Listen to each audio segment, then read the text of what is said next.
Welcome back to Worldview. Now, press freedoms in the UK have been the subject of an unprecedented level of scrutiny over the last 18 months, thanks to the Lord Leveson Inquiry into abuses by members of the tabloid press. There have been numerous criminal indictments of editors, reporters, and indeed members of London's own Metropolitan Police Force for the overly free flow of confidential information. And this included the hacking into of voice mailboxes on mobile cellular phones. Now, the issue continues to simmer as the UK Parliament is looking at ways it can tighten controls on the press, including the possible creation of a new royal chartered group to oversee press disputes. The problem? There already is a royal chartered group of journalists, and, full disclosure, I'm a member of this group. Now, a few weeks ago, Charlie Harris, president of the Chartered Institute of Journalists, joined us to discuss the issue and proposed rules. During that interview, he mentioned that the Institute's General Secretary, Dominic Cooper, would be writing to the Privy Council to share the group's concerns. Among them, there already is a chartered institute. This would be a duplication and confusion of the effort, so why even bother? And how about we just enforce the existing laws as well as several others? Well, joining us now on the program from London is Dominic Cooper. He's the General Secretary and Chief Administrative Officer of the Chartered Institute of Journalists. Dominic, welcome to Worldview. Thank you. Good to see you. Good to see you too. Now, before we start, the vast majority of our audience has absolutely no idea what a royal charter is and what it does. Can you explain how the Institute's charter was granted by Queen Victoria and why this is important?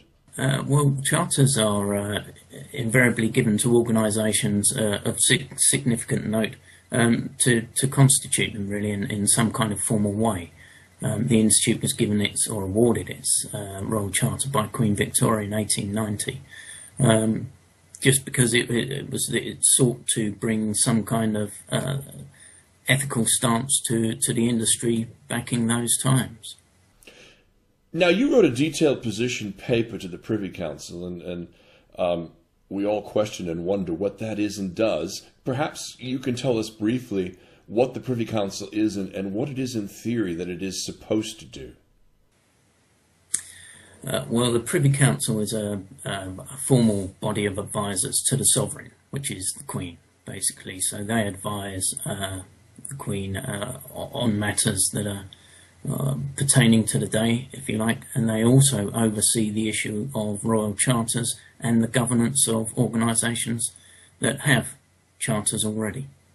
Now, the letter to the Privy Council was expressly concerned with what is the so-called voluntary nature of the membership in that new charter and the costs that would be associated with small publishers to comply.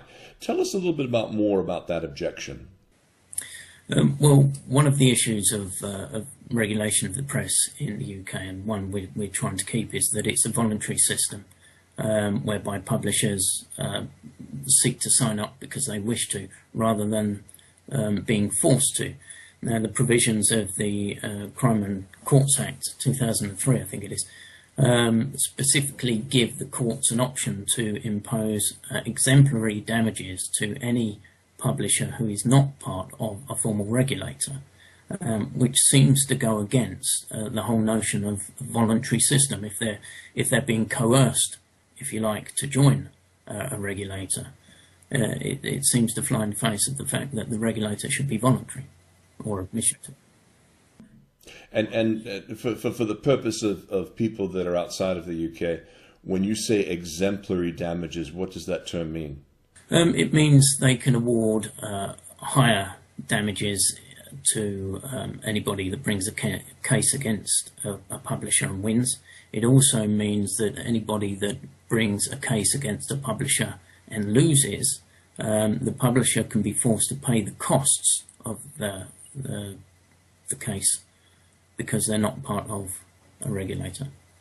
Indeed, our country is well known for its extraordinarily strong anti-libel laws against members of the press, and we've noticed that indeed some American celebrities have come across the pond here to pursue various publications in court here that they feel have libeled or slandered and defamed them, whereas in the United States it would be more of a free speech issue.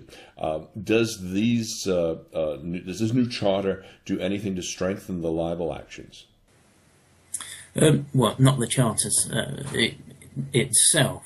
And in fact, libel tourism is a big issue over here, of course. And now, if a particular publisher is not part of a formal regulator and they are taken to court, and even if they lose, they can still stand to be held to pay the other person's costs in the entire case, which we say will stop investigative journalism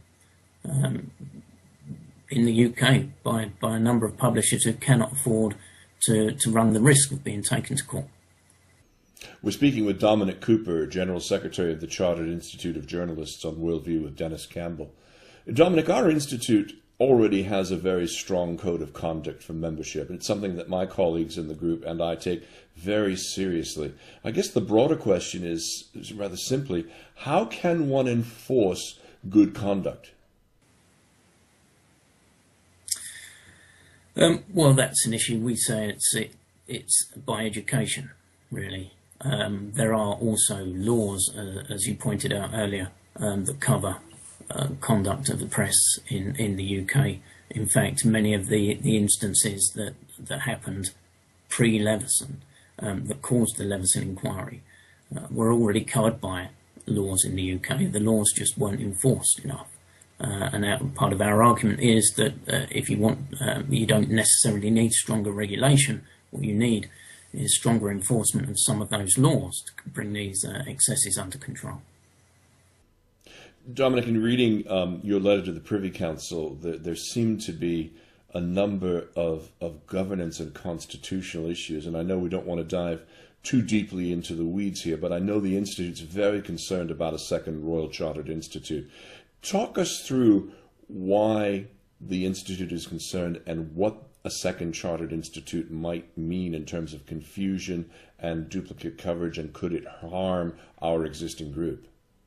Well, there's a couple of issues here, I think, and it is a constitutional nightmare. I mean, it's got many top-ranking lawyers scratching their heads. But it's very unusual to have two charters covering the same industry because of fear of crossover. And of course, when it comes to enforcing ethics and that good behaviour by journalists, that's something our charter already does, and it's a concern of ours that any new charters covering that same area would be a duplication in the area. The other problem, or one of the other problems we see, is that any royal charter is a royal prerogative awarded by privy councillors, and government and MPs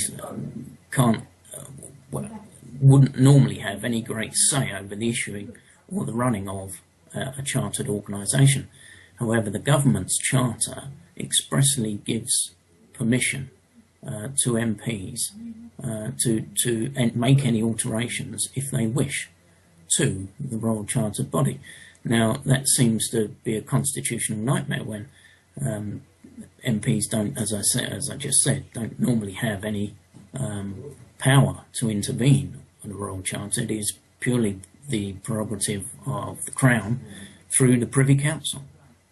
And of course, this raises an issue of what happens when governments change. I mean, I've witnessed this in the United States, watching their government system become much more conservative, the rise of the Tea Party. We've had local elections here in this country in which UKIP, a much more aggressive right-wing party, has come into greater power.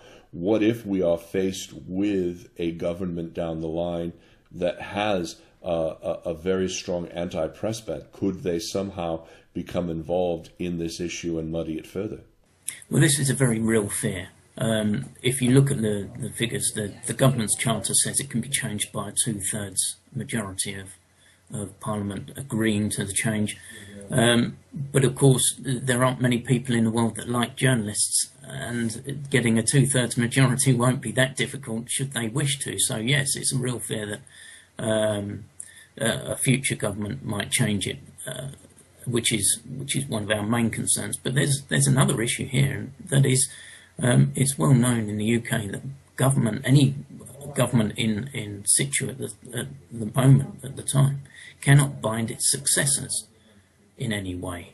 And so it seems to add another problem to their royal charter, where they seek to bind any successive government to the existence of the charter, which constitutionally it's not in a position to do. Fascinating stuff, Dom. I mean, not even Humphrey Applegate would touch this with a 10-foot pole. I'm sure we'll be hearing more about it. Thank you for taking the time to enlighten our audience a bit more here on Worldview. It's a pleasure.